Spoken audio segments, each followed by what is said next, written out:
All right. Welcome, one and all. We are live. This is a Trampled Underfoot podcast show, and your hosts are Mark Lindsay and Eloy Escajedo. In the meantime, I'm going to hand it over to Mark while I check my audio to make sure that I'm actually talking through the proper microphone. Well, I can hear you, so I'm assuming everybody else can hear you. I don't know that to be the case. Try it now and let's see. Yeah, I checked. It's okay. It's okay.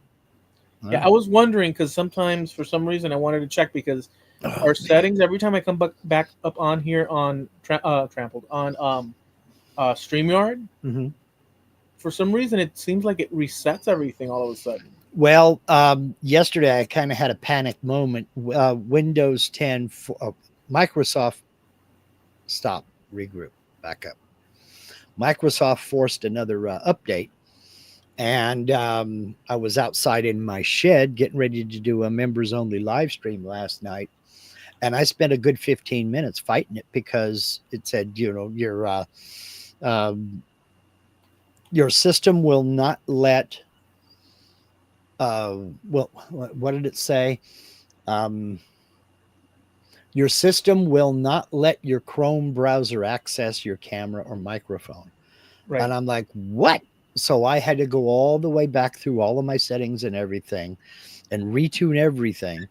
But by the time I found all the answers and figured out all the where I had to rechange this, set, change that, change the other, and all this other good stuff, it was almost late getting in there. So that's a pain in the butt. I hate it when they do that. It's like, look, I like my settings the way they are. Don't dick with it. See, that was in fashion because you threw in a little cuss word in there.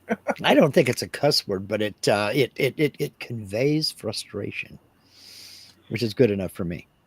But if you think about our standards throughout the 20th century, as you and I and Steve and everybody else um, is sort of familiar with, there was a buffer hmm to stuff like that you just said. Now, hmm I'm not trying to say that you have created such a catastrophic because I slip all the time, even in fact, hmm like 30 times more than you, or actually more than you. Period.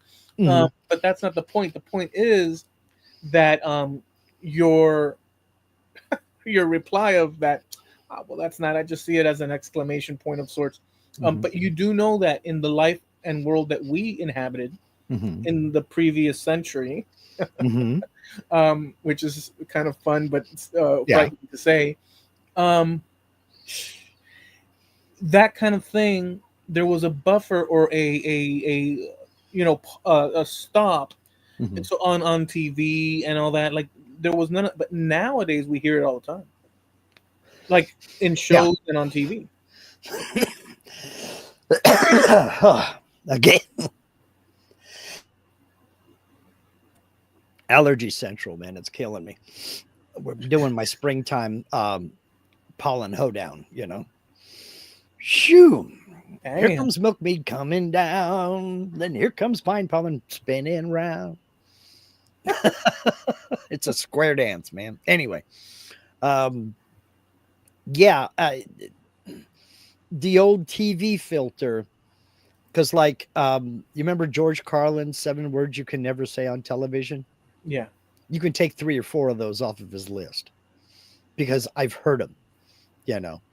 Um, and in fact, um, I'm not going to get into it. Never mind, because we don't want to get well, we're not monetized, but we don't want to get age restricted in our first If you five say some, minutes. if you say something that could cause us to get demonetized, they may get confused and monetize us. Well, okay, that's a fair point. They might say, "Oh you know, I yeah, didn't, I didn't think about that. these guys are riding that line, and we're not going to Mhm. have it. So we're going to press this button to demonetize them." And when they, as soon as they Yeah, see that, they're like, "Oh, wait a second, we just monetized them no, they'll just age restrict us, for 18 plus audiences, which because we have all the what it was." See, I was going to insert like the Pikachu people or something. I don't even know what the cool kids toy is now, so forget that. is Uh, there one? I don't even know. I don't See, either. I can't even reference to solidify my joke because I hmm don't know what the trendy stuff is today. You're starting to sound like me. That's why I call myself a cultural infidel. I just don't partake. You know, I'm if all I about like culture. something, I like it. If I don't like it, I don't like it. I'm all about culture up Mm-hmm. until the last century.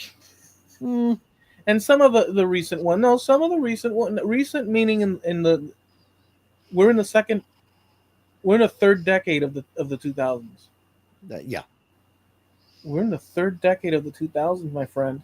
yeah. Keep saying it. It'll get better.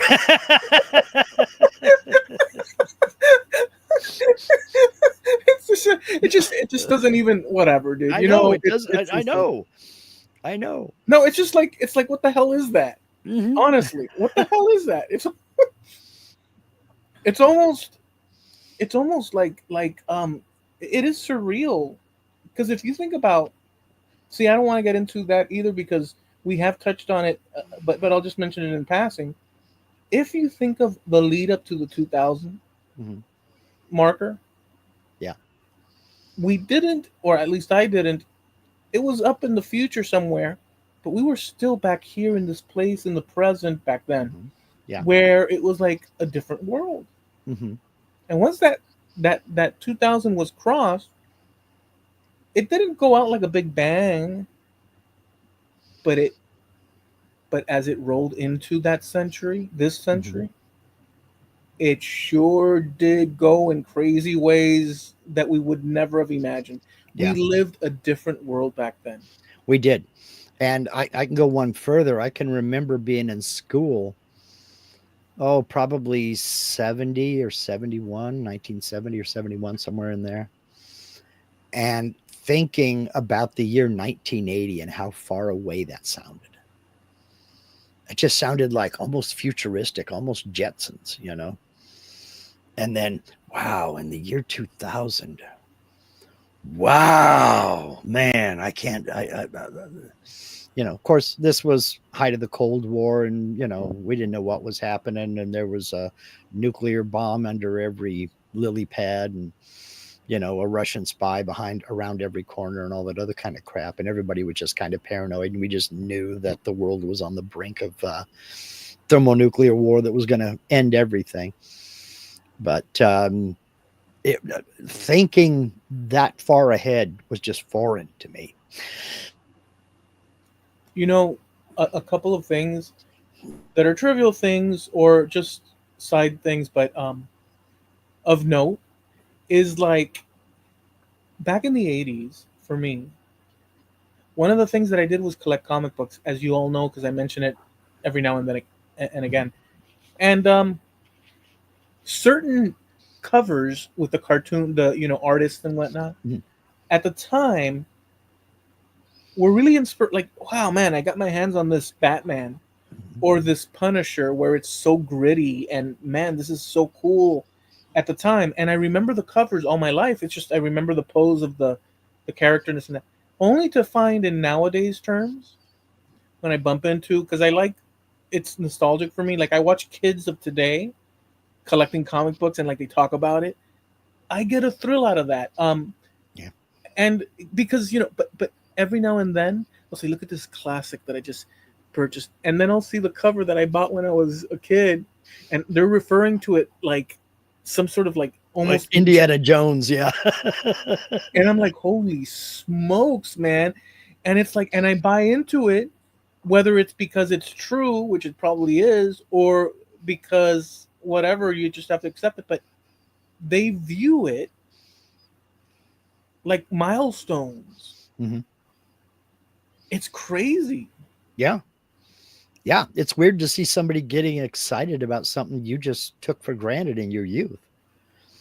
But that's one reason why I like it so much. I like watching people discover the things that you and I took for granted: movies, music. Um, we've talked about before about how the Oregon Department of Transportation back in the 1970s, a whale got washed ashore, a dead whale got washed ashore. And they decided, well, we can't cut it up because nobody wants to be the one to cut it up. We can't just shove it back in the water because it's just going to beach itself again. Some brilliant wizard said, let's pack half a ton of dynamite on it and blow it up. And so they did. Just today, I saw a video with some guy who was reacting to the fat electrician story about that. I mentioned the fat electrician a lot. He is currently my favorite YouTuber of all time, currently. But this kid, well, I think of him as a kid. He's probably in his mid-30s. He's like, no way that happened. No way that happened. So I just, tap a couple words, gave him a link, said, there's the news report about it. Go for it. And as I was looking at that news report, that news channel, KATU in Portland, has 50,000 subscribers, 60,000, something like that. Excuse me. But that one video has 25 million views. It's an event. They blew the thing up. It's a 3-minute video. It is their newscast that night. But the way the reporter tells the story, it's absolutely hilarious. But he's trying to be as dry and deadpan as he can. And he's failing miserably, man. It's a hilarious story. And so people say, no, ain't no way that happened. Dude, there's the news story. Go for it. And it's like, yeah, it's true. Man, that's and those news outlets, by the way, a lot of them, just like the newspapers, are, I've found them so curiously entertaining. Like, I'll go back and read really old American newspapers, not every day, but like I'll get into that little sort of cycle. And it's really cool because it gives you sort of like, I guess it's like kind of like reading a book or whatever, or a comic book. You get into that world with the limitations, that stuff that we now are aware of, back then they weren't, and so it's a cozy reflection back, in a sense. Yeah, it is. It misses all the stuff that we occupy now in terms of our timeline. Yeah, absolutely. Which is a little bit more dirty from our perspective because we're living it, Well, yeah, but I can only imagine what the people who were living it in, say, 1910 or 1920 were thinking when they were living it, and we're reading about it now. Linda says, and I knew about this, her cousin was there at the beach when they blew up the whale. He said the smell was unbelievable. Yeah. And that was why they couldn't find anybody who would be willing to go cut it up and, chuck it back out in the water, let it sink, and let the birds and crabs and fish have at it. Nobody wanted to be the one to do it. So, but it watching somebody a lot younger than me react to something that I knew, that I had heard about, and I'd seen that video probably a dozen times. I'm probably good for a good percentage of that 25 million views. But watching them react to it with that sense of, oh, no way. Yeah, dude. Yeah. I like that. I really dig that. I like to watch people discover our music and our movies and our TV shows, things like that. That's just fun to me. I get to live vicariously through them because I can never see it for the first time again. Well, yeah, that's the thing. So once you know it and you've lived it, you have that certain. It's not the same, right? Absolutely. Like, I can never listen to a Beatles album, and I've listened to them so much, again with the same. And I did enjoy it for a long time, but I can't re-experience that just raw shock of listening to song after song the way I used to. Yep. Because I've incorporated it into my system. I mean, I might still think, obviously, that, man, that's badass, but it's not the same as the first time. Well, but see, you and me have a different perspective on that. And I think that is also a product of the times. And that was listening to music was considered an activity of its own. It wasn't considered something just noise in the background while you're doing something else. Maybe it was as we got older, and we're hanging out with friends and we're talking. But the whole purpose of putting on a record was to listen to that record. That was a definite choice. If I was going to read, I'd read. If I was going to listen to music, I'd put on the music, put on my headphones, and sit there in front of the stereo and just, to absorb the music. Well, I mean, that's what I did. Yeah. What do you think? Well, but now there has to be another distraction. You know, music's playing during a video game, or music's playing while they're on their phone, texting with somebody, or doing the doom scroll on TikTok or what have you. The music's just there to fill silence. It's not there to be listened to and enjoyed. Yeah, like the focus is not on one thing. Like it's more Mhm. like various things, and you can't really. I mean, I guess you can, but no, the way we consumed stuff back then was one at a time, and I think that Mhm. that has its special. It does. Like it's a little bit kind of schizophrenic nowadays, in terms of all the available stuff you can have running at the same time. But if so, for instance, and we've talked about this, but currently I have 7 windows open at the top of my thing. Hmm. One of them is Facebook. One of them is this. Two of them are YouTube. I always have one lined up after the other. Hmm. You know, I can't miss out that on that. But I'm watching this one. Wait, I'll pause this one and have that one ready and stuff. So now that's two. Plus, I have a Netflix open, Hmm. and then I have two ancestry things open. One that I'm working on, and one that's my home page, so Yeah, that I your don't lose home track. base. Yeah, so Yeah, I don't lose track of what the hell's going on I because it's do just that too. yeah. But you see, now I have all these windows, and it's true that I'm working on each one of those things, but Hmm. I can't as a human being do all of them at the same time. I have them No, in waiting, right.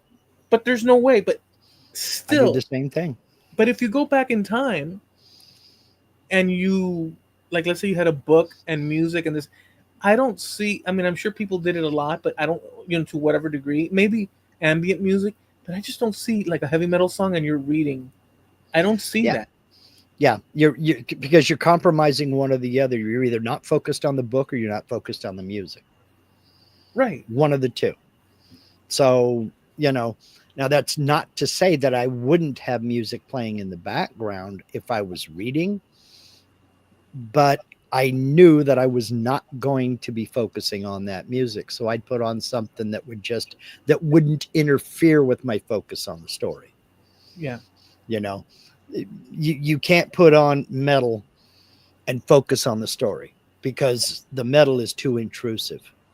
Yeah. It's It's going to too evoke much. something. Yeah, exactly. Well, one You one could. thing I used to love to do. Mhm. You were gonna say something. Go ahead. I was going to say, you could put on Seals and Crofts, but you couldn't put on Black Sabbath. Yeah, it's too much. It's too. There's too much information, and it's blurring at you, and Mhm. it demands you focus on it. You know. And, Uh, and and and let's be honest, hard rock and metal, they demand increased volume. So, yeah. as like I say, I don't always listen to AC/DC, but when I do, so do my neighbors. Yeah. I was gonna say that one of the things I don't do anymore that I really used to deeply, profoundly enjoy. I mean, I really spent a lot of time enjoying, was laying on my bed on my stomach Mhm. with a comic book in my hand, the pillow under my upper torso, like so that my uh, elbows could flop over the Yeah. pillow, Hmm. so it could give me like the positioning, Hmm. and I would just enjoy the heck out of reading comic books. I get in the world, you know, Captain America fighting this creature, or She Hulk doing this, the Daredevil, and I'd be reading it and just enjoy. The problem I can't do that anymore now is Hmm. I can't see what the hell those little letters are. Even with glasses on, I would need magnifying glasses. It kills the enjoyment of positioning yourself in that way. But I used to literally do that, and I just can't. Like I need my even with glasses. Like Yeah, that. You get the point. Steve says if I lay on my stomach on the bed, I become a teeter totter. Well, time to get a softer mattress. So, I mean, I got a big round gut in front of me. And thankfully, I have a sleep number bed. I can take the remote and turn that sucker down a little bit and let it kind of absorb. But yeah, your point's well taken. From the time I was about 12 years old until about 5 years ago, that's how I would fall asleep. On I your stomach? can't I can't lay there quietly and just close my eyes and go to sleep. It doesn't work that way. I've never been able to do that.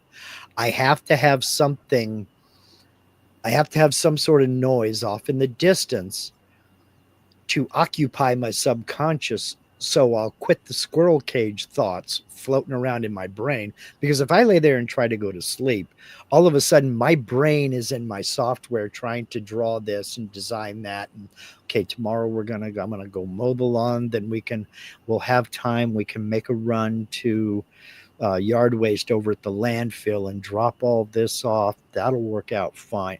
My brain, it just toilet bowl thoughts, basically. It's that constant swirl up here between the ears. So, what I would do is I would lay on my stomach and kind of prop myself on pillows like you're talking about. Then I'd lean a book up against the headboard or the wall. And I'd lay there on my stomach and I would read. And when I started feeling real drowsy, I'd just lay the book down open and then I'd go to sleep. And it was such a good thing. I was thinking that Steve could actually carve a hole in the bed, round hole, and he could just like, I mean, it'll be a problem when he's ready to go to bed, so he'll just sink in, he'll go straight in, but for reading purposes, he could have an extra mattress with all. I'm a big fan of those sleep number beds. I got to tell you, man, we brought that puppy home. It wasn't cheap. We brought that puppy home and it was like, well, no, we didn't. They delivered it, set it up for us, and got it all set to our numbers and everything. And that first night we got into it, it's like I'd been sleeping there for my entire life. It just fit. And I was like, whoa, okay, I'm Wow. convinced. Yeah, I still love it. It's getting old. It's got a few years on it now, but it's also modular. So like if a foam bolster on one edge breaks down, you can get another one and put it on there, and then it's fixed. It's just like new, which we need to do. I need to get one for Linda's side. For the So first 20 some odd years of my life, I slept on a twin. mhm. Yeah, so did I. And there were constraints to that for obvious reasons. Hmm. Um, for various reasons. It's like when you bring over a girlfriend or something. Hey, let's hang out. There's no. It's just not the. Yeah. In any event, when I eventually when I Sorry. event- Go ahead.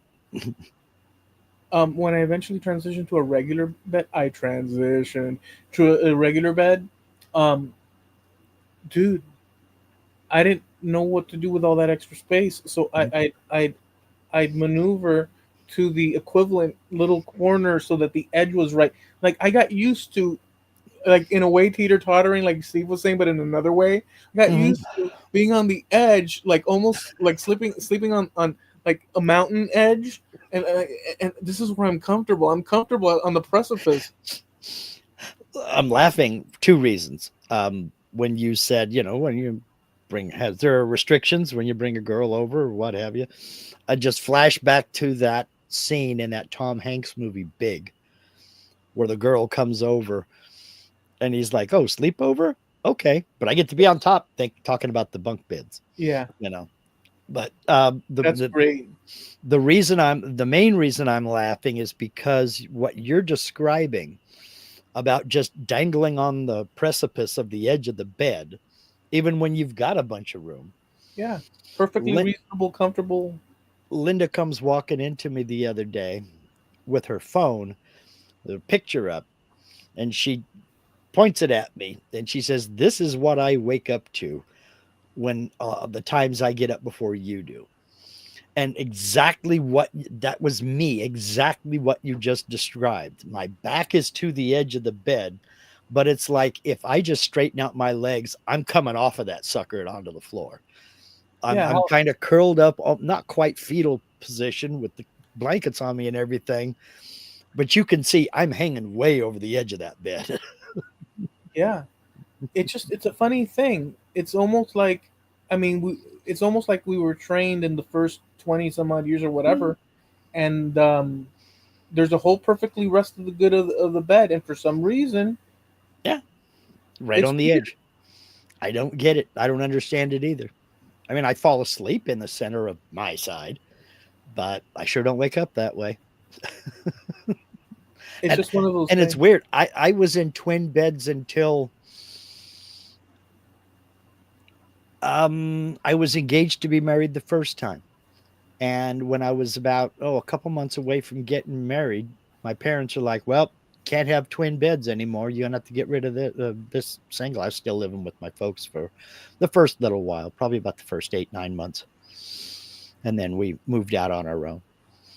But that was the first time I had anything bigger than a twin bed. That's the thing, man. I mean, it's just, if you think about, well, that was normal back then. I Mm-hmm. remember all my friends, Yeah, my kid friend, my age. It was the same thing, yeah, yeah, and I don't know if it's still the same with kids today. I don't know. yeah. Jim Dockrell says we have a king, but that's from owning a dog that's not allowed on the bed. Yeah, right. Um, Yeah, it's funny. A king, we think of a king as super huge, and let's not deny it. It is super huge, but a king is actually two twin beds put together. So if you're on anything less than a king size bed and you have somebody sleeping with you, you're on less than a twin bed. so, yeah. But so you have elbow room, so you can always. well, And one of us has elbow room, and the other one has bruises. So I um, can't say that. I was gonna say a question for you, um, that sort of percolated in my mind in our earlier conversation. Um, do you? Let me give you a couple of examples to see what you Okay. say. Okay. But let me ask you the question, but then I'll give you the couple of examples. Do you have items or things? In my case, I'm going to give you an example of a record, let's say. Um, but do you have things that are really old, not necessarily in your possession today, but like that you can remember, and you still have a sense of them being brand new? So I'll give you an example. It doesn't matter when I run across Mm. "Slippery When Wet," Okay. The Bon Jovi album. Yeah. the Bon Jovi album. It doesn't matter whenever I run across it. It feels, I know it's not true for obvious reasons, but Mm-hmm. it feels like when I view it, the image of it or whatever, or even it feels like it just came out the other month and I'm still listening to it. And I'll give you a secondary example. Def Leppard's Hysteria. Mm-hmm. I remember that when it came out. I know it's been a long time, but anytime I run across it, I feel that it's brand spanking new just about. Mm-hmm. There's a feeling of it like that just came out. I know it's not true, but you get the weirdness of it. I don't know if, Yeah. do you have anything that feels like that? It doesn't have to be music. Well, about the only thing that I can count in that category, unless I really honestly think about it, about the only thing that pops into my head is a Kenny Wayne Shepherd CD. And CDs have been gone forever. But well, two of them, Ledbetter Heights and Trouble Is. I still think of those as Kenny Wayne Shepherd's new albums. And they're, oh God, 90s. but nothing else really that seems brand new. I can relate it in this way. Growing up, my mother absolutely fell in love with this set of tables. It was a coffee table and two end tables. And she got them when I was, oh man, we were still living in our first apartment. So I was, first apartment in California. I was 6 years old. And they're now, the coffee tables in my living room and the end tables we're using as nightstands. I have them now. But my mother was so picky about those things. You better have a coaster. If you have any kind of a beverage, hot, cold, didn't matter. You had better have a coaster. Um, she was paranoid about anything scratching them, hitting them, or dropping on them. And I still, to this day, am kind of gun shy about setting anything on those tables. And they've been in my house for about 4 years now. So there's almost, I won't say a reverence toward them, but there is an emotional attachment There's to them. yeah, there's a respect for Mm-hmm. the For her intention. wishes, yeah, Yeah, yeah. that's But they don't seem new because, as I said, well, they're 58 years old. So I don't think of them as being new, but I still think of them as being moms. right. So the memory is brand new every time, Mm-hmm. or the respect for it, and because Yes, of the it's concern. ongoing. Yes, absolutely. That's Let me give you one that another one to see if something else pops into your mind, and I'm sure something would. I don't know how sure I am, but I'm imagining. Uh, since 1980, Mm-hmm. um, if you have something, go ahead. Go ahead and you saw something that's Well, hilarious. just something that Jim Dockrell said. I remember the night. I remember the weather. I remember the time we slept together. You had the pillow and you had the clothes. I had the wall, damn near froze. Words to live by. I'm here to tell you. Um, as long as I can remember, we had one mall, Mm, which is the Miami International Mall, just down the road here. mm, Um, and I considered that the iconic mall. mm, But another mall opened up in 2001. I looked mm, it up just a little bit ago, which is called the Dolphin Mall. It's mm. double the size, if not more, Yeah. with truckloads of all sorts of stuff to entertain yourself with. Mm-hmm. And I've been there various times. They had guitar stores and all sorts of stuff, Mm-hmm. bowling alleys. I mean, the thing is insane. I Yeah. don't visit it. I haven't visited it much in a recent decade or so, but it's funny. But I still consider it new when I do visit it, like brand spanking new, and it's been around for like 24 years. Yeah. Yeah. Well, that also comes with being familiar with your surroundings. I laugh about it now. We have two hospitals here in town, or here in Medford, rather. I don't live in Medford, but one of them up on the hill, closer to the center of town. It's been there forever. And then we have another one that's closer to us. It's a Catholic hospital, Providence Hospital. And that was built in, I want to say 1968 or 69. And I still think of that as the new hospital, you know? Stuff like Um, that. yeah, exactly. From My, from your reference point, it's brand new or yeah, new. from my reference port, it is new because it's newer than the other one. Now, having said that, the old hospital, in my way of thinking, The original hospital was demolished years ago, and a brand new facility has been built, and more added on to it. And so everything about what I consider to be the old hospital is newer than the new hospital. But still, that hospital is new to me, Yeah. you know.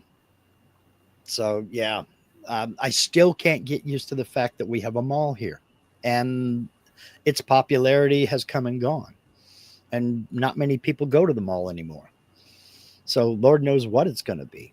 But I mean, they fought and argued and screamed and hooted and hollered about building a mall in this valley for 15 years that I can remember. In fact, when I left this valley in 1982 to go into the army, there was no mall there. It was a gravel lot. And what had been there before was a lumber yard and a couple of other businesses. What had been there before had been bulldozed, and the lot had been graveled, and then suddenly work stopped. And it sat that way for about 5 years. Then I left, went into the army. And when I came back, I left in January of 82, and I came back in November of 2012. So that was 30 years and a few months. The mall's popularity had already dwindled down and died. And now there may be a handful of cars out in that big old huge parking lot that they fought over for years. And you got to wonder what's next, you Do know. you think this is probably a given, but it's better to, for me, it's better to voice the obvious, and I'm not trying to influence you to say that it's the obvious, but I'm judging the possible problems with what I'm going to ask you, um, which I have no choice because it just pops into my head. Um, and it's probably obvious, but I don't want you to think. I want to know what you think Well, without yeah. my. Spit it out, man. Spit it out. Do you think that the internet, simply put, is the root of all that? Because we have everything without having to exit the door just about. I think it's a big part of it. But I look at other stores and I look at other areas of town, and I don't think the internet's completely to blame. I mean, you go to Walmart and don't go to the grocery side, you see people in there shopping all the time. You go to, oh, clothing stores, Staples, Office Depot, any of those, you see people in there shopping. Not everybody is shopping on Doing their computer. right. A great percentage of them are. In fact, I would say the majority now. But brick and mortar stores, there's still a place for them. There's still a need for them. So you can go to Home Depot or Lowe's or something like that, and you'll see crowds in there all the time. I agree because I do. But I think the internet has a lot to do with it. I think it has a lot to do with a bunch of stuff. As an example, there's so many we could pick from, but movies, Mm-hmm. the availability of all the variations, Mm-hmm. action, adventure, romance, Mm-hmm. horror, whatever the case, novella, like extended novella pieces, or Mm-hmm. series or whatever. Yeah. Um, the fact that we can access, like I'm telling you, I'm preaching to the choir because you guys all know this because I mean, it's just right now, I could access, I have the window open, Netflix. I've got a truckload of freaking, like all the options available, and I can see them and pause them as I see fit. And that's not the only option, like you were saying with YouTube. So since we have all these options, I'm telling you, I think, well, I don't know if we could check, but I don't know what movies are, if they're suffering in terms of the theater. Um, my impression is that they are, but then again, I'm not on the trendy side of what's going on. Um, uh, uh, that movie, what you want to call it? Uh, with the Cinderella movie, I think it was Cinderella, Snow White. Snow White, yeah.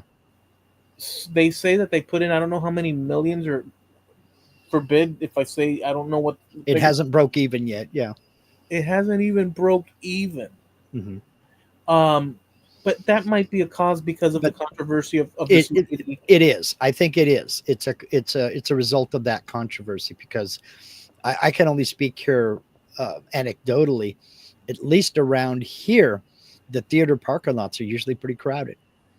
I Oh, think people are still going to the theaters. I think the pandemic, when everything was shut down, because like for instance, our local theater here, it's under new ownership. The old owners couldn't keep it because they were getting no income.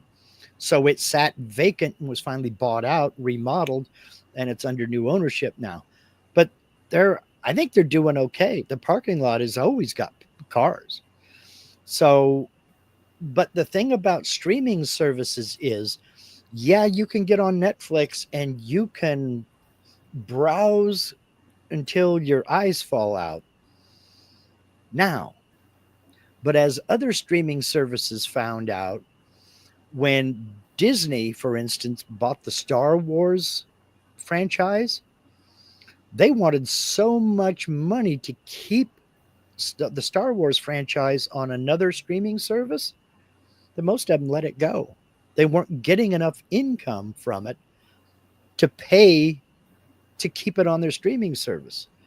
So now, as long as what you want to see is on Netflix, yeah, you can check it out. But how long is it going to be there? oh, they will, like for Netflix, they will give you, like they'll say this title is leaving soon, and you'll see Spider-Man. So they will lease out, or whatever you Hmm. want to call it, Right. sublet out. I don't know what the name would be for it. There's a word for it, but whatever. They'll allow Hmm. certain titles to cross pollinate from their site into Hmm. Netflix, depending on what the deal is, and you'll have a window in order to see it. So there is that, Right. and you're not getting all the titles you would want. So if you wanted all those titles, you'd have to go over to. But then again, you could always, like, let's say one could at a split second drop Netflix, Hmm. purchase a subscription for the other one, do all that, drop them, go back to this one. You can shop around too. So there is that Yes. Hmm. for the price of But like what you would purchase one movie at the theater for. Jim Dockrell is making my point for me. DVDs are making a comeback, I hear. People want to have something in their hand when they buy it. Absolutely. And they don't want to be nagged with ads. They don't want to have that pop up. Are you still watching this? And then have to scramble for the remote to say yes. They want to be able to put it on when they want to put it on and be secure in the knowledge that nobody is coming to the house to take it back. They've paid for it one time. I was just getting ready to make this point. Physical media is making a comeback. I've been watching certain tech channels for a few years, and they have all of them, every single one of them has been talking about the explosion in physical media coming back. CDs are coming back to electronics departments in stores like Walmart, Target, what have you. Vinyl albums. I pointed out to Linda the other day when we were in Walmart. Their album rack is getting bigger. Vinyl albums are coming back. CDs are coming back. DVDs are coming back. People buy box sets off of Amazon now. I just bought one a few days ago, a box set, 6 seasons of a TV series, because now I don't have to search around for it and figure out, was it on this streaming service? Is it on that one? And am I going to get 2 seasons in and they pull the whole franchise and take it off? Now I'm in control of it. And more people are finding the value in that. So I see it coming back.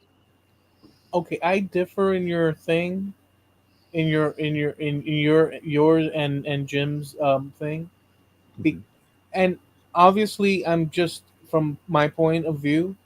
I'm sitting here and I have a binder full Hmm. of DVDs Uh, that's sitting there, and the only time I go to it is when the internet's out. Because what I do in practice is select from what's available. Since there's so much available, I'll browse until I find something. "Ah, I'll spend some time on this because I'm interested."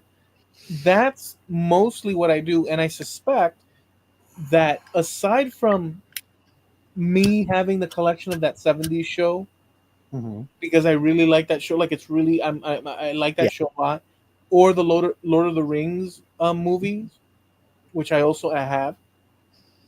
I don't I don't even touch those. Let's put it that way, but because there's plenty to entertain. So I'm not sure, and I suspect other people too. I mean, I suspect that it's a niche type thing at this point. In my opinion, I could be wrong. Now I don't know that what may people be, are doing. but I think it's a growing niche. I don't remember which tech channel it was, but they were talking about the number of DVD apps that are on like the Google Play Store is just it's growing daily. More and more people are developing apps for you to download onto your computer to watch a DVD and navigate menus like you would on a DVD player. And when you look at the number of downloads on these, it's like, wow, there's that many people downloading DVD apps. It's like, yeah, there are, because it is in the millions. We also don't know how So, many. We also don't know what people out there their tastes would be. So maybe mhm. that like we don't know if in the future like people get all hot and bothered over VHSs again. Like we really don't know what the Yeah, future might bring. we don't absolutely. You're 100% correct. But there is also a distaste for remakes, and what I mean by that is, Cinderella remember, or no, Snow White. Snow no, White. not that at all. Remember when George Lucas started adding new CGI to the old Star Wars series? Hmm. Well, I have the original series unremastered by George Lucas or anybody for that matter, the same as the theatrical releases back in the 70s and 80s. I've got those on VHS. And there is a market for that. People want that. They don't want to watch fake CGI that was added 15 years after the fact. Because let's face it, the first Star Wars, the CGI that was added was Sucked. really bad. It was really, really bad, Yeah, it sucked. you know. It sucked. Um, So there is that market, the unimproved version. That we want to see the theatrical release. We want to see Raiders of the Lost Ark. We don't want to see Indiana Jones and the Raiders of the Lost Ark. We want to see the way it was, the theatrical release, the way it was purchased back in 1979 or 80 or whenever that came out. I really don't remember. But it's it's there. altering. It's also altering history a little bit in terms of pop culture. In Mhm. that, which is a little bit, in a way, it's a little bit, or not a little bit. It's like probably close to exact with the problem that they have with that people have with Snow White, because you have this actress that, apart from her attitude, and by the way, I wrote a post that didn't defend the movie or her as an actress, but more a critique over the population considering this Cinderella thing something equivalent to, you know, damaging history. And I can see that it's threatening to cultural history in terms of like pop culture and this and that. But I didn't see it as it was an excuse for people to dog on her, but she didn't help her case at all. Go ahead, go ahead. You're far more diplomatic than me. I think she's just an obnoxious waste of time. She really is. She's just an obnoxious waste of time. Well, But I'm not defending my her. opinion, I understood. The I think most of the outrage was over the fact that at its root, and we're not talking about Disney's version in the 1930s. We're talking about all the way back to its beginning, because this is an old story. Mhm. We're talking about the Grimm brothers. So this is an old story, and it always was basically at its heart a love story. And they did everything they could to wipe that out and to take that out of it. I think that's what people rebelled about it. It was just another slam against what people grew up with and held in their hearts as a love story. So I think that that's one aspect of what Oh, people. that is one aspect. Yes, there were others. A lot of them I didn't agree with, but I think that was the number one. That was the one I heard most often. You are destroying a story that's valued by millions. That's not the one that I heard, and I viewed a lot of. I think the population at large was focusing on the other aspect, which has to do with ethnicity and this and that. That's what I saw, and believe me, I viewed the landscape sufficiently, although not complete because that's impossible to do. You can only watch or read Yeah, a certain amount. But so that sophisticated answer that you gave, which is reasonable and level headed, and it points to, hey, there's a continuum here, and they're disrupting that with all the attitudes and changing the story and this and that. That's reasonable, but that's not what I saw from my perspective. And I don't think, as far as what I saw, most people aren't considering these things that you're saying. They're simply saying she ain't this, she ain't that, and this and that, I saw that too. and she didn't help her case. I don't know how old she is. I think she's in her 20s. But one of the problems is the one that we've always talked about, is that if there's something to be said about respect for the past. Hmm. So it's she one of her comments that keeps being replayed is the one about, oh, and the gallant hero, he tries to help her, and he's that's just creepy, weird, and all that. And like Yes, that interview is what set the stage for all of it. okay, That particular red carpet interview. so here's the thing that I don't know what they did with the adaptation. I don't know all the details other than the surroundings. So I'd have to watch the movie to, and I don't know that I'm. But the thing is that if you remove the job of the gallant, um, Prince chivalrous, Charming, yeah. if you remove his duties, Hmm. um, and the masculinity, let's call it that, Hmm. that connects to that in a historical sense, in order to like present like that, oh well, that's just old school, and even worse, it's not even, she said old school, she said it was weird and this and that. Hmm. The problem with that is that there's many problems with it, but it's that you're detaching from, you're removing value forcefully from that which came before, Hmm. and there's a lack of respect for the fact that that story exists because it came from the past, Yeah. and the past comes attached with behaviors and customs and cultural norms that, although they're not always from our vantage point in a 2025 thing, Hmm.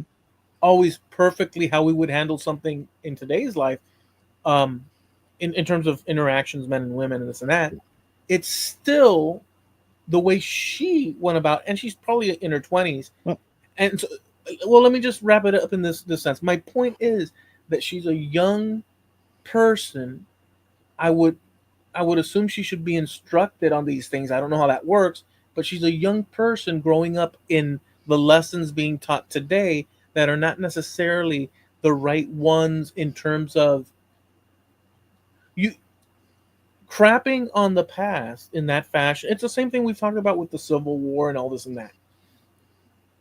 You can criticize, but in her position in that situation, and what she decided to criticize with the lack of respect, created, in my opinion, this pushback, along with the other things that I was talking about before. yeah. Yeah, in a nutshell, yes. Now, I will defend her in one regard. She didn't write the movie. She didn't write this version of the movie. She was an actress who portrayed a character. So she wasn't the one to make the decision to write the prince out. She wasn't the one that made the decision to eliminate the seven dwarfs and make it seven magical creatures. Oh, is that what When they did? when people no, that's what they did originally. When Oh, people found out about that and saw stills from the production and everything, um, that's when people started getting all cheesed off. One of the reasons it was so expensive was because they had to completely rewrite what they had done, bring the dwarfs back, and by that time, they had so little time, the crappy CGI cartoon dwarfs that they did add yeah. looked stupid because they didn't have time to really make them look good. It was a complete and total rewrite of the entire story, and she didn't do it. Yeah. So I will defend her in that. But who knew we'd be talking about Snow White? Um, but what I won't defend is her reactions to a lot of the criticism of the movie. And I won't defend her portrayal of any previous version of that story, all the way back to its inception, the way she did. That is what set my teeth on edge and just said, nope, Walt Disney would never have allowed this. Never would have allowed it. My critique in that one post that I did a few weeks back didn't surround me liking the idea of the movie, nor the actors, nor this or that, but more the reaction of people and what they show for value, and what they focus on in terms of what goes on in the movie, and so that was more my focus. I don't know if some Well, people viewed it as it's there publicly with precise mhm, words of what I intended to say in English for anyone to review if they want to. yeah. But I don't know that. I mean, it's clear what I said, but I don't Mhm, know that people processed. I don't know because I'm not in people's minds, but if mhm, some people would have processed it as me defending either the movie or the because it doesn't read that way. If you mhm, read English, I'm making precise critiques, and one of the examples that I made in the critique was the one that I've used before, which is if we are worried about accuracy in movies to include the actors that are playing roles that are traditionally supposed to be X, Y, and Z, mhm. then why is it that no one complains when X amount of Roman, ancient Rome movies are played by British type actors or Yeah. Anglo actors speaking the Mhm. king's English? Right. That everybody accepts. And the answer to why that is that nobody complains about those and feels natural. Oh, this is Rome. I'm watching a movie about Rome. When in Mhm. fact you're watching an English speaking guy Yeah. and gal um, playing those roles that has nothing to do with the Mediterranean origin of all these Nope. stories.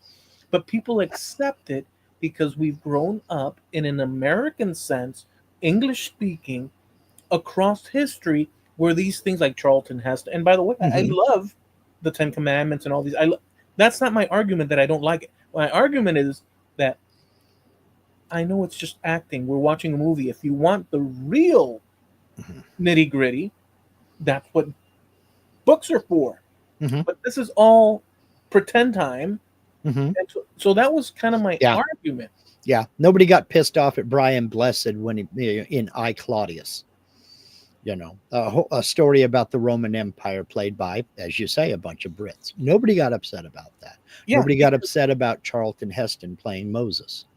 and by the way, I love that movie. I have no problem. My argument is simply that the psychology behind people's this and that is because we're trained culturally in this country, and every other countries do it the same in their own way, whatever. But I'm talking about this country. We have a set lens, all of us, um, from our particular vantage points, but we have a glue, the same glue that attaches you to me, and Mhm. and us to Steve, and Well, even though the, further beyond up north, Jim, we have a certain commonality, even mhm. though we're coming from different respective backgrounds. That is. particular to this North American hemisphere, that's informed in an English Sure. literary visual, like we have that. That's why people don't question Well, certain roles across history in movies. that's why they call it acting. Exactly. You're portraying somebody you're not. Exactly.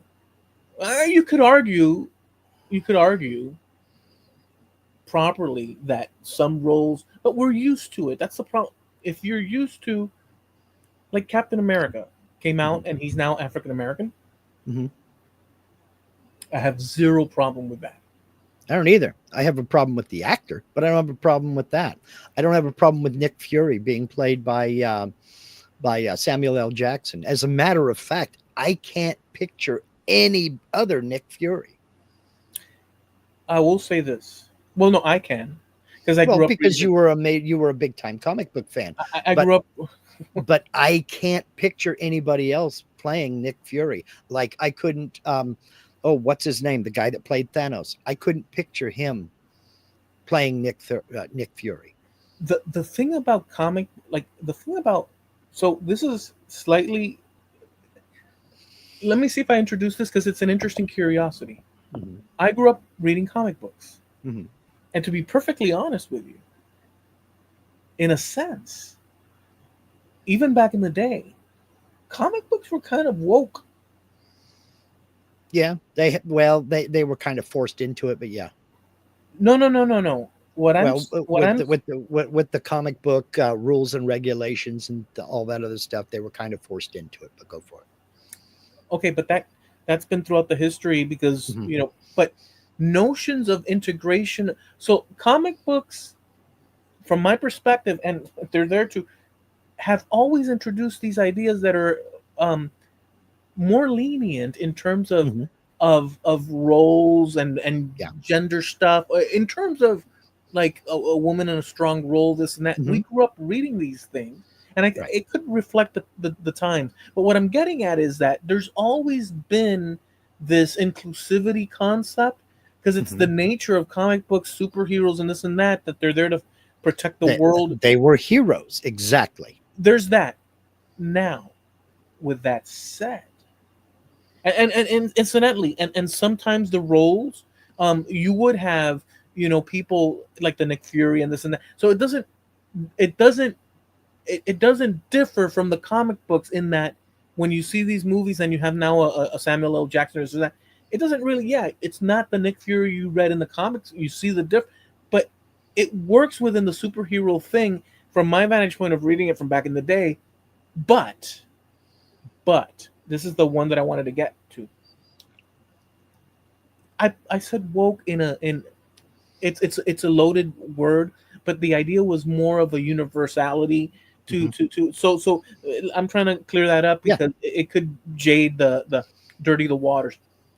But when it gets into current day extreme levels of woke, Hmm. is something that I'll point to like this. The Punisher.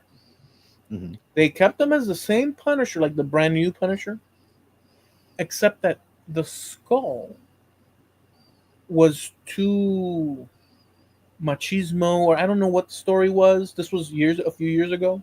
Hmm. So they decided to change it into this Kind of tone more, it down. yeah, and that really pissed me off. So it had more to do with the imagery. I mean, listen, you it's a comic book, I get it. You can change it, but Hmm. why? Why are you doing that? You're changing the skull? It was like the Yeah. most iconic freaking thing Well, about. yeah, exactly. I mean, imagine Superman comics, but Superman's not in it. It's all Clark Kent. Kind of loses its edge, doesn't it? Kind of loses the whole purpose for having the comic book. If it's nothing but Clark Kent at the Daily Planet, get that out of my face, man. Where is Superman? We need the hero out there.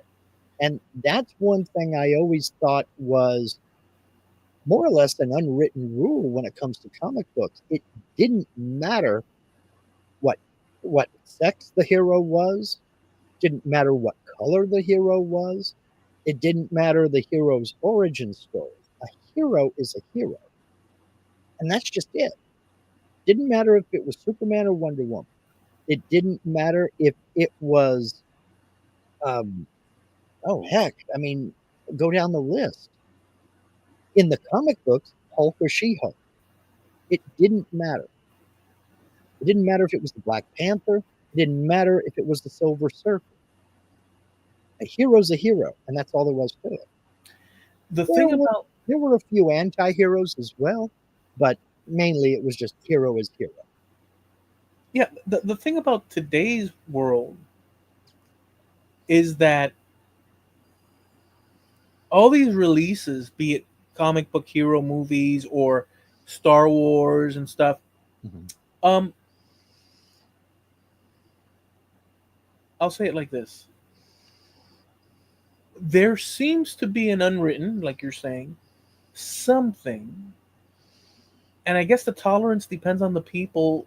Like if you're older, your tolerance level for these drastic things are less. Maybe I don't know how to look at that because I'm not in everybody's mind, but there seems to be a line that once it's crossed, it's like, okay, now you're just doing it to like rebel against rebellion. Like now you're just doing it um for the sake of doing it because it's trendy to do. Like if you're gonna make changes and they're considerate, Just for but the sake of change, yeah, that's right. So if it's just for the sake of change for my taste, like we're doing this because then why. I, right. And this is under the context mark of it's just a stupid movie. Any sure, it's cost Yeah. millions of dollars, but at the end of the day, it's just if I wanted like the history, I could go to the Mhm. book. But within the context, I could see how people are like, "What the hell?" You Yeah. know, if you force it, like Hmm. comics always push the envelope. Like Hmm. they had gay superheroes back in the Hmm. '80s. There was this guy that was super fast. Part of he was part of the Alpha Flight, a Canadian group. They had Wendigo. They had all these different Puck, like a little guy. Wolverine was connected to them, and then they Hmm. had this guy. I forget his name now, but he had a sister with him too. Um, and they wrote him in with dubious interests, and I remember an older friend of mine saying, "Dude, have you read Alpha Flight? No, it's a Canadian group. Here, he gave me a stack of them. He said, "Oh, and by the way, this one guy," and I was like, "What?" This was back in the day. I was like, "What?" And he says, "Yeah," and I was like, "Huh, dude?" Kid stuff. We were kids, Sure. but the point is that they were pushing the envelope even in that back then. That's not something that if But you they think weren't retro. They weren't changing a character in midstream. no, they weren't. What But I'm what I'm getting. saying is that they always had a sense of like they're pushing for broader acceptance from Yeah. inclusivity, let's say. Yeah. Always they were doing that. So this is nothing new. But what I'm No. saying is, in terms of, I don't know if it's because of my age, but yes, I understand people's sentiment as Mhm. long as it's correctly placed that, hey, you're exaggerating here. But if you're going to go nasty in terms of like, you know, ethnicity things or cultural thing, just for the, and they have the right to do it, but, and I can see that they're pushing. All I'm saying is that people, the substance, if people were really about the, then they would question things like Roman movies and such and which they Yeah. don't. I So, agree with that. But so it's a change cultural. change simply for the sake of change rarely works out. I mean, ask Coke. But um that's another story altogether. But Clear when Coke, you hmm? clear Coke, No, or clear. new Coke. Oh, new Coke. Yeah. I remember. New Coke was done to taste more like Pepsi because Pepsi did a bunch of taste tests and people picked, and there used to be a commercial. People picked the taste of Pepsi over Coke I never liked Pepsi as much. overwhelmingly. Coke said, yeah, but Pepsi did that. So we're going to go out and do our own. And they got the same result. People preferred the taste of Pepsi, but Coke was embedded in everybody's brain. Okay. That's why they came out with a flavor. They went to New Coke to taste more like Pepsi. and people lost their collective minds over that. You want stock prices in Coca-Cola to go up? Just return the original formula. And that's what happened. That's why I can't help but wonder, and I'm not alone in this. There are millions of people all throughout the country that say, yeah, no, that was all planned. It was a marketing ploy and it worked. Looking back on it with 2020 hindsight, it worked big time because I mean, they were in deep, dark kimchi when they changed the flavor of Coke, the new Coca Cola. They had to bring back Coca Cola Classic, and the new Coke silently went away. What most people don't know is that when Coca Cola Classic came back, it was not the same recipe as the Coke that went away when new Coke came out. Because during that time, they switched from cane sugar to high fructose corn syrup. But it tasted different from new Coke, and folks never questioned it. Yeah, I So, mean, we've also had enough traction in terms of timeline mhm, where changes to things that we're comfortable with, mhm, um, when they're drastic, it's mhm. like, oh, come on. You I know, know. so I understand that. I understand that. And so I didn't touch on that aspect in my critique. But I did want to touch on the cultural, like, nastiness based Yeah, on bias, basically, and people don't question, yeah. the contradictions, and so I went in that direction. But I can't defend a movie. Well, number one, I didn't see it, but I can't defend the comments that young girl said, because it's really inappropriate, in my opinion, with a lack of respect towards history. It's the same thing And just saying for everybody in people, history. and just for people in general, you know. Well, yeah, she attacked. She basically what she did, and by the way, she's a product of her time. So let's. So she was trained through school, this, that, and the other, Mhm. to think in those terms, because you don't just think in those terms. That was No, that's yeah, that's not something that you pick up overnight. Yeah. She's a product of her time. The Mhm. thing is, she attacked these traditional gender roles, let's say, and that might be like a, but like, I'm sorry, and maybe it's because I don't know, maybe the future is some sort of, you know, gelatinous, I don't know what, but um, No. there's always, I'll say this, there's always a push, tug, pull between tradition and incoming brand new crazy things. I don't mean to interrupt, but I have to. I just tried to look up something and it's not connecting to Google. That means my router needs to be reset. If I blink out, that's what happened. My router just died. Okay. I just tried to open up a Google search and look for something and it's not connecting to Google. That means the router needs to be reset. Okay, you're working right now still. Right. So, but if I blink out or if I suddenly you start seeing the spinning wheel of death on my over my picture or something like that, that's what happened. And so I'll unplug my router, reset it, and then I'll be back as quick as I can. Just letting you know. We can continue. But for now, but Okay, okay. Now I'm worried because I know that if it does spin, okay. She said she just popped in and said it's working on hers. Let me see. I was gonna say if it does start spinning, then I'm gonna have to improvise and hope for a quick Yeah, return. just put on your tap shoes and commence to dancing. Hello, my baby. Hello, my darling. Hello, my young gal. See now, there's one that proves our age right there. You got that from the frog Yeah, on the Warner Brothers cartoons, right? yeah, The guy that finds the singing frog and it won't do it for anybody but him. yeah. He puts it out on stage. Ribbit. But you see how that works? You see how that works, though? That's hilarious. Oh man. Well, where else are we gonna get our reference points from? Yeah, I mean, but it's true. But you and me know where that came from. You know, He, probably he was Jim does too. Linda does too. he was wearing a tux. Had the old straw hat, you know, Well, and the cane.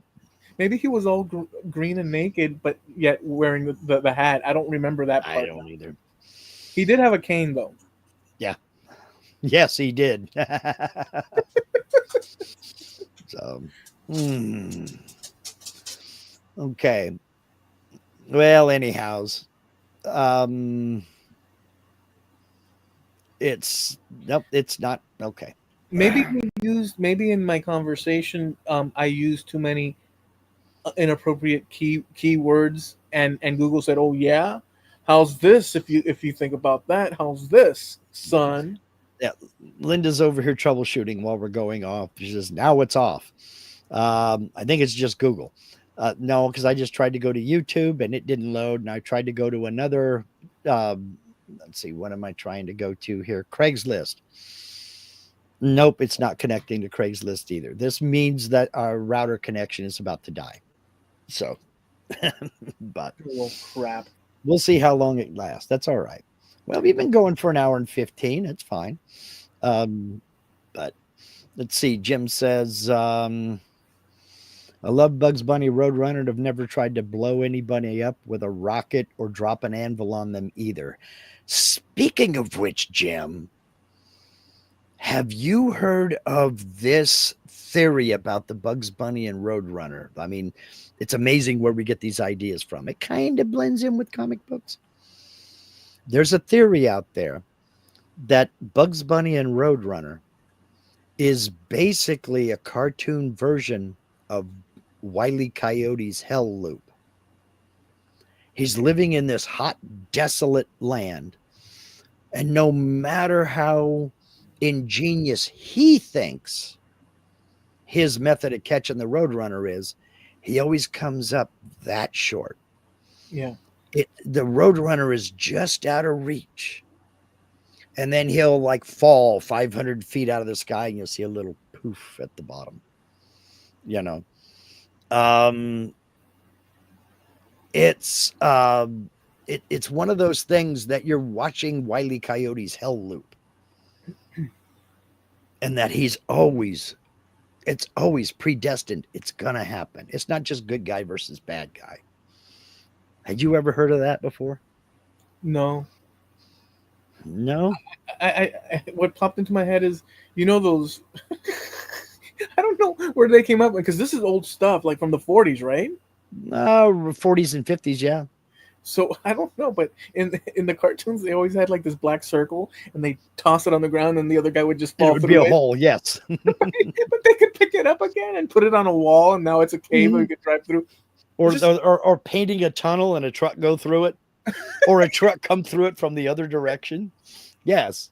So hilarious, dude. Yeah, the absurdity of it all was actually funner than hell. They're falling, and then the Roadrunner catches up to the coyote, he turns around and says, "Meep, meep," and he leaves, and he's Yeah. Or they're both hell? falling up. Or no, the coyote is out on one of those spits of rock that hangs out over the canyon. Yeah. And the Roadrunner's out here on the very tip, about ready to fall off. And the coyote breaks something, and the coyote and the piece of rock start falling. Yeah. And he holds up a sign, and because the Roadrunner's just staying there in midair. Yeah. And the coyote holds up the sign that says, "I wouldn't mind if that didn't break the laws of physics." And then they go back up to the Roadrunner, and he's holding up a sign that says, "That's okay. I never studied law." That was good stuff, huh? It was. It was entertainment for a 6-year-old. I mean, and I loved it. My favorites were always all the Warner Brothers, Bugs Bunny, Roadrunner, Yosemite Sam, Sylvester and Tweety, the Tasmanian Devil, Marvin the Martian, Foghorn Leghorn. I loved them all. And Tom and Jerry. I thought the old Tom and Jerry cartoons from the 30s and 40s were absolutely hilarious. Did you have a? I always remembered there was this thing where you had your Looney Tunes Warner Brothers, right? Mm-hmm. But then there was this rival called Holy crap! I had it on the tip of my tongue right now, or on the edge of my brain There area. was Hanna-Barbera. That's the one. So Hanna Barbera was their competitor, Hmm. and they had some awesome stuff too, dude. Hmm.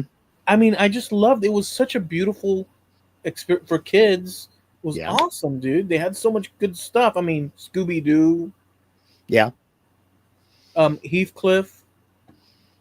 That was a bit after my cartoon watching time. Heathcliff and them. I was way back in Felix the Linus. Cat, Huh? Felix the Cat, A little bit, but like Mr. Magoo. Linus the Lionheart, it never was much for Mr. Magoo. I never saw the humor in it, really. Linus the Lionhearted, Sugar Bear. Let's see who else. The Go Go Gophers Did you have and Speed Racer? Speed Racer. And what was the Eighth Man and Underdog, and just I'm back in the '60s, but I was also watching '40s and '50s cartoons because those are the ones that came on after school, and the stuff that you were watching was on Saturday morning. Yeah, Absolutely. Steve, the Grape Ape, exactly. Popeye and all that. A Yeah. little bit of Felix the Cat, but not much. Um, Snagglepuss. how about that moose and the squirrel, Oh, Bullwinkle. Bullwinkle? Um, but remember, I got these also on the weekdays Hmm. after school and in the Right. mornings, really early when you wake up. They had Hmm. a few. So we had the same patterns. I don't know if you had the same pattern. But Bullwinkle was Saturday mornings for me. Well, for us too. It wasn't on in the afternoon. No, in the afternoons we had because the Saturday morning cartoons was basically all the stuff that you would see plus new stuff coming on for us. Hmm. And then throughout the week we had stuff like GI Joe and Transformers and stuff like that. And it was like they were selling us hard, man. They were trying to Hmm. get toys out the door, man. And Yep. they were successful because I dude, if you could like have a recorder of the time of kids begging their parents for purchasing of those toys, it would be epic. Probably. Hmm. It would Yeah. be epic. Well, we didn't have that. And I think I've talked about this before in the '60s and early '70s anyway. Cartoon sponsors were mainly breakfast cereals and board games. It wasn't, and in fact, you can blame Star Wars for that because merchandising with like action figures and things like that wasn't really a thing until Star Wars action figures started coming out. And that's when other stuff started coming along. George Lucas has changed the landscape of that. Yeah. And that's funny because when Fox ended up with the rights to his movie, he retained 100% of the merchandising rights. And Fox was like, merchandise? Fine, take it. They didn't realize how big it was going to become. And that was all George's money. Oh, dude, let me share this So, this thing about movies. There's this channel that posts details about movies, and they do like nice retro perspectives and this and that. mhm, And they said the interesting or terrible and great and terrible story of the remake of the Planet of the Apes, of the mhm, 2001 Planet of the Apes. mhm, And then they get into it. And off the heels of the original Planet of the Apes with Charlton Heston mhm. and so on, Yeah. he explains that the newer movies that came out in that era of the 60s and 70s, the worse the viewership, or what would you call it, the tickets at the theater Mhm. dropped. So people lost interest after the first one, Yeah. which was a success. Yeah. It became ridiculous for people probably, so Beneath they the stopped. Planet of the Apes was never as good as the original. Yeah. The original was the best. Um, But in the 80s, some scripts were starting to form about a remake, just retelling the story. Mm-hmm. And the first one, remake draft, was so intricately, the story was so well done. They got potentially on board Arnold Schwarzenegger Mm-hmm. to participate in the thing. They had all these Mm-hmm. ideas. And then they changed either Fox or whatever that movie production company was, Mm-hmm. changed directors or whatever the role was, whatever the role was of the actual whole thing. And Mm-hmm. when they got the script in their hand, they said, "No, we got to redo this and this, that, and the other." And then one of the production people, important people, said, "And you know what would be cool? Let's write in that somewhere in the movie the apes are playing baseball in New York." And everybody was like, okay, because they wanted the money to proceed, but they're like, there's no way we're gonna add that into our beautiful script to please this Mm-hmm. guy, because he wanted that. He thought that it was such a brilliant. This is where people in the financial world screw up. It's Yeah. it's it's like it's like the man. It's like if the managers of Led Zeppelin said, "Hey Mm-hmm. man, let me play the bass," or Yeah. you know what I'm saying? It's like Here, my daughter plays banjo and knee cymbals. Put her in too. yeah, it's not Uh, the role. yeah. But people, because in their minds they like, well, whatever. And so it got so ridiculous that the director dropped out, which I think was going to be Tim Burton, and so or somebody else, and Charlton Heston, Arnold Schwarzenegger dropped out. At some point, they had another famous actor. Like, it got convoluted because of the requests and this and that, and Yeah. then it took all the way up until 2001 for the movie to be done with Mark Wahlberg or something like Mm-hmm. that. Yeah. Um, and that came out. Mm-hmm. And according to this guy's thing, video, it wasn't much of a success. You know, this that the makeup was awesome, but it wasn't really that good. This that, and then the franchise tried again and again with two other movies, which have been successful. So they're like they've formed it into a successful thing. But I found that the whole history was interesting. That you have this movie, that you have artists and writers trying to come to fruition. They can't do it on their own unless they have this managerial class infuse money into it. But in order for you to get your stuff created, they have such influence that if they say, "Hey, why don't you put a monkey dressed in, you know, wearing a dress in it?" Like, if they don't get their Yeah. requests, it could advertently destroy Yeah. the Yeah. project. Take the money away. Yeah. So now you have these things. So I'm just connecting this to something like the Cinder or the Snow White thing. We don't know all the details of the pressures that these people, because it's such a big production. We don't know what the ideas circulating beyond, like what their charts. Because if you, Well. let me just say this final thing. If like you and I, let's say you and I were gonna make a movie or some sort of video or some sort of production thing, Mm-hmm. and you have ideas and I have ideas and we're working on it. And Mark, what do you think of this? Oh man, yeah, that's cool. But then at some point, like I say to you, you know what, dude? We're doing all this creative stuff, but I'm gonna look at the charts of the statistics. Maybe our lead role guy shouldn't be this masculine. Maybe he should have a bunion, A man bun. man bun, a bunion. A bunion's on your foot. Um, They're one and the same.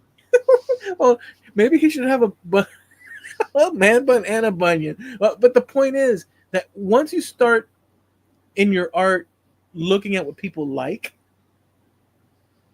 maybe to capitalize on more people, like if you start manipulating in Well, terms of, you could kill the essence of what you're doing, is what I'm getting at. the studio doesn't give a damn about that. Just lost you. Okay. You still talk. I can't get anything there, but if you're still chatting back and forth. Okay, yeah. Linda just came in and said, "We just lost you." Well, I don't see you, but you and I are still chatting back and forth, so we must be doing okay. Does everybody see me out there? I see Let's you. find out. Okay. I see you too. But it might just be her computer is just finally recognizing that the router has died, and I'm the lucky one this time. So it still says I'm online, so I'm all right. It just won't let me go to other websites. But it won't let me establish a new connection, but it's on but it's letting me hold on to the connection I already have. See, now Jim says still live. Linda says, yep, lost them. So it's us. It's the router's failing. Well, when Jim said still live, does he mean that you're still live, or does he mean you're still live? See, that could go any way. He could be saying that you're still, but we're live, or that we're still live. Which one is it? There's no punctuation, but I don't know if that's a Jim thing, a Canada thing, or a me thing. We still see both of you. Thank you for being specific there, Steve. I appreciate that. See, but Steve also is throwing something weird in there because he says that we. Who is this we, Steve? Who is this we? Him and the 3 cats he's got in his lap. So you don't know who's in the room with him. I can't imagine that Steve is speaking for Jim and Linda. It must be the I am not concerned. We'll keep going. Well, but could you imagine becoming to that point where, like, no matter what you dissect? Because I do that for broader ideas, but like, let's say you do that for like just one-off sentences. You really go to town on them. I mean, it becomes such a problematic situation. But anyways, go ahead. Steve wins. Steve wins. Well, I do have a wife, you know. Yeah. Well, no, but the whole thing about oh man. See, now I had something in my head and we scrambled it. No, because this is going from the ridiculous to the surreal to the ridiculous again. Because I remember. Okay, go ahead. But you got to remember that to the studios and the producers and all that other stuff, all those other people rather, this is all about money. They don't give a damn about the art. They don't give a damn about the integrity of the story. You know, if you and I were making a movie for a company and they came along and said, no, Eloy, we're not going to use your music in this. We're going to use the music of my cousin over here. He plays violin. You know, that's interference. They don't give a damn about what we're trying to do. You know, so we have to make the decision. Do we take their money and continue with the project, or do we say, scrap it and we're done? We're not doing that. There are very few directors who have the cred to do that. You know, Tarantino is one of them. Scorsese's another one. They can look at a studio and say, no, I'm doing this. And if you don't like it, I'll chop it to another studio. Because their name is valuable. Exactly. So, but there are a few directors that can get away with that. You know, talking about this, well, see, but I'll say this one that's even older. Do you know the story of Cecil B. DeMille? A little bit, not much. Okay. Let's not get too in depth because you may lose me at any minute. Well, no, I'm not going to go in depth because I was going to say that I don't know it a lot. I know it a little because I spent a little bit of time with it. And nothing. I just wanted to say that guy did epic movies. Oh, yeah. Oh, yeah. And so talking about directors and such, mm-hmm. That guy did epic movies in a time mm-hmm. where it was very new, novel. I mean, there had been epics and such and this and that, but he was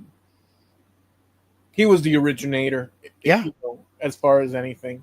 Absolutely. I mean, when you think about the movies, when they have a big wide shot and there's a Roman Colosseum there with thousands of people in the stadium, there are thousands of people in the stadium. They didn't have CGI. They didn't have half of the practical effects that they have now, where they could just mirror and make it a bigger audience than it actually was. there were thousands of people watching this chariot race, you know, and the Yes. Colosseum was real. It wasn't a painted backdrop, you know. The Ten Commandments was a beautiful movie, dude. Yes, it It was. really, it really was. I mean, it really was like the color grading on it or whatever you want to call it. Everything it just Technicolor. looks so good, dude. And it made a fortune. And because of DeMille's reputation, he was another one that could do basically anything he wanted to. And he would get studios fighting to be the one to make his movie. Let's see. Steve brought up Ron Howard, Sergio Leone is another one. Steven Spielberg is another one. Yes, So, Spielberg, amazing as well. mhm. Oh, So it takes somebody of those calibers who is going to bring in that kind of return on their investment to be able, and they know it, to be able to say, no, no, this movie's going to be 2 hours and 15 minutes, not your 80-minute job. All right. We're going to make a long movie because I'm not editing this out. And they'll go, okay, because they can look back at that track record and say, yeah, this guy's going to do it. But make no mistake, it has always been a business. It has always been a business, and it always will be a business. yeah, but you do know the argument that I was making. Yes, I do know the argument that you're making. It's when it comes to interference from producers or this guy over here, or well, we're putting up the money for this. Um, Folks have to decide. They've got to make a decision. Do we do this or do we just pull out? And a lot of people do. A lot of people do pull out. There's a scene in The Godfather, if I don't recall incorrectly, about what I heard about that scene. There's a scene where a big shot Hollywood producer within the story wasn't allowing one of the family members of the Corleone family Mhm. to act in Hollywood because he had slept around with some of his actresses that director himself valued, and Mhm. he ruined it. Well, they gave him an offer that he shouldn't refuse, which he did, and so in the scene he wakes up in this Beverly Hills Mhm. mansion, and there's a horse head Yeah. in between the sheets, which was his prized horse and this and that. Mhm. Um, I heard it said, so this is um, that they actually used a actual dead horse's head cut for that scene. It wasn't like some sort of prop and this, that, and the other. I just found it an interesting aside. I don't know. It may have been, a fake. It may have been taxidermy. I have no idea. No, no, my point is not that. My point is that these decisions. Hmm. I just found it an interesting thing. Yeah. I'm sure that we could look it up and Yeah. hit the gavel on that one either way or the other. But the reason I'm mentioning that is that um, all that's involved in creating these things like Snow White and this and that Hmm. incorporates so many people making micro decisions Hmm. or more substantial decisions. And if something comes in conflict or somebody nudges something, like who knows all the various decisions with such a big production that steers the story. I don't know how that would work. Like the final say would probably be the director, I would assume. But um, all those people can really ruin a production, is what I'm saying. You could really create Yes, big you can. hot mess Yes, you can. Now, because there's too many Indians in the fort. Let's say. there, something nearer and dearer to your heart, the recording of the Let It Be album. You know that Paul McCartney didn't like it. Right. He didn't like it at all. True. He hated Phil Spector's Wall of Sound treatment of it. Yeah. And so he, years later, remixed, remastered the whole damn thing and put it out as an album called Let It Be Naked Hmm. without Phil Spector's touches on it. Mhm. Have you heard both of them? Yeah, I bought Naked when it came out. And what do you think of what do you think of the because this does two things. Number one, you have a producer that interfered with the sound that was McCartney's vision, right? But then again, that was the original. Paul McCartney's remastering and reimagining of the album without Spector was a different sound. Yeah. What do you think? I think that the from my vantage point, the original Mm-hmm, with Phil Spector's production on it mm-hmm. is superior in every way, all Okay. across the board, every single track, start to finish. Phil Spector's treatment of that album was magical, in my opinion. Paul McCartney's Naked album, I bought it. Mm-hmm, I know what the songs are, but I didn't feel like the spirit. Now, here's the thing: the spirit of those songs was created by Paul McCartney. So you would think, hey, he's this is the artist telling us this, that, and the other. This is my intention. mm-hmm. And not that I reject it, but I don't pay it much. Like I prefer by leaps and bounds the Phil Spector production. I like the symphonic orchestras that he used, Mm-hmm. as opposed to the dry sound of Let It Be. I know it's Paul McCartney's vision, but um, for my taste, I like what happened when it happened, Mm-hmm. and how they did it back then. In my Okay. opinion, just like the Yellow Submarine remake, where they tweaked it as well in Mm-hmm. order to enhance the sound and this and that. Um, it's okay, but there's a spirit now. Whether it's my bias based on its historical, I don't know what the story is. Okay, I was going to ask you that, but go ahead. My preference is my preference is those original back in the day. Now, with that said, the original back in the day Beatles albums were in mono and then transitioned to stereo. But if you ask me, Mm-hmm. I like both. But if you ask me, I really like the first albums in mono. But I like that. See, that's the problem. Well, See, now you to, can. to You know be what the problem? to be fair, some of them were released mono and stereo at the same time, and that was common in the '60s because As there it were went on, yeah okay, but for a specific amount of time, and I don't remember which albums, it became stereo. but there were like three albums that were released in a mono version and a stereo version at the same Yeah, time. yeah. They began mono, Hmm. but they would Right. record it on the thing is that they would mix it into mono, Hmm. and that's what they would put out. But they had the four tracks. Yeah, they had yes, but stereo was still so new and so expensive at this time, and we're talking like 65, 66, something like that. It was still so expensive that they didn't see any return on their investment to release both versions until the price of stereo came down to where more and more people could buy it, and then they did. But they also knew that a lot of people still had mono players, so they would release a mono version and a stereo version, and the stereo version was slightly more expensive. So that also kind of drove the market. But then pretty soon they just dropped the mono version, figuring you're going to hear it all. So why are we still producing this old tech? Let's just do this. No, they didn't think So, mono. No, they look.